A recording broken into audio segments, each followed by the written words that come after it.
ามแลตะเวนแดงลับดงตึกสูงใจลอยอยู่ในเมืองกรุงไปถึงทิวทุ่งท้องนาคือทอดแม่พ่อสำบายบ่น้อยามลูกจากมาฝาเฮือนแอมตองมุงยาหลับตา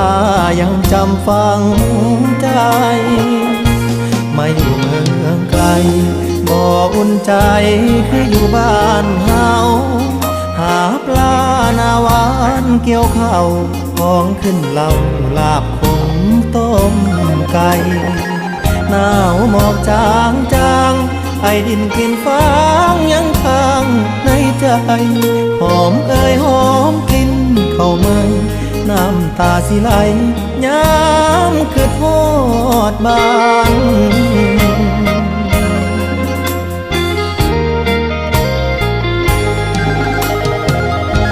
คือทอดเพื่อนสารป่านนี้เป็นจังใดน้องขอเพิ่นไว้ก่อนเด้อพ่อ